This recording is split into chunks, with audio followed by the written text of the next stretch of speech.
Hello. Before I start, I want to give a big thank you to N3 Internships for allowing me to do this research project. It has been an amazing 3 months of experience. I want to present to you what 3 months of research has led us to create. We dub it Project Helios. Project Helios is a low-cost water quality measuring device which enables us to make science more accessible to the civilians of our island. This isn't the end for Project Helios though, as Project Helios will continue on. Hi, my name is William Hernandez. I'm currently a researcher for the University of Puerto Rico Mayagüez.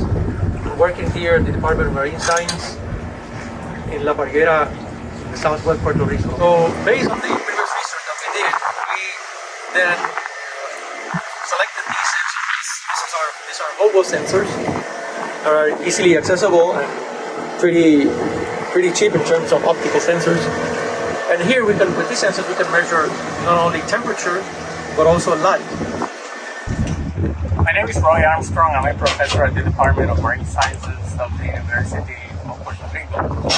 The goal of this project is to develop low-cost instrumentation, actually to modify existing commercially available inexpensive sensors, such as the ones that we have here, so that they can measure specific wavelengths of light and using inexpensive interference of filters. This way, we can select two wavelengths that are used in chlorophyll algorithms by NASA satellites and can be used then to estimate the concentration of chlorophyll in water.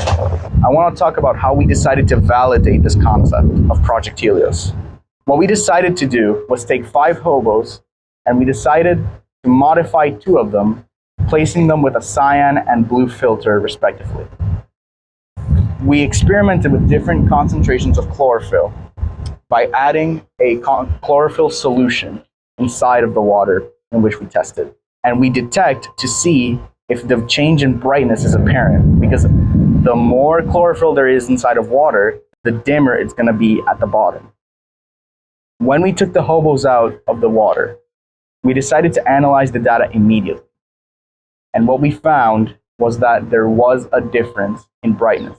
As stated, I will show the results we have gathered with this experiment. First, I want to address the units we use. We use the unit lux to measure the brightness as the table of values for the hobos with the filters. Now, after that, we take the data from the hobos data, which takes data every second. Then we take the said data to form a preliminary raw graph, which looks like the one located in the top right corner of the page.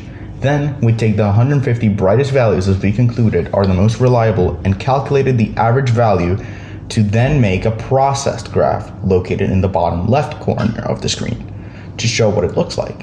Finally, we take the average values of the blue and cyan filter hobos and divide the blue values to the cyan ones, giving us the measurement of chlorophyll in the water, which we can graph into a standard deviation graph as shown in the bottom right corner of the screen to obtain the equation shown and the R2 values.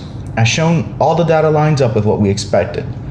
Having looked at all of the data that we have gathered, we have proven beyond the shadow of a doubt with this sample size, or this calibration as we like to call it, that this experiment has not only been a success, it exceeded our expectations. Lucas prototype is the first of a series of low-cost, do-it-yourself water quality analysis instruments that will be built by Oceanos interns during the course of 3 years. But also Lucas invented a prototype for a really low-cost spectrophotometer for measuring the absorption of light in different wavelengths. To finalize this presentation, I want to give special thank you to all the people who have helped us throughout this experiment. I want to give a special, massive thank you to Dr. Juan Torres. I want to thank Roy and William for their part in this too. I also want to thank my parents for taking trips and allowing me to visit this amazing place that I can call home, but in a speciality, I want to thank the N3 internship team for making this possible for me to discover this hidden gem of my island. And with that, I want to close this and thank you very much for your attention.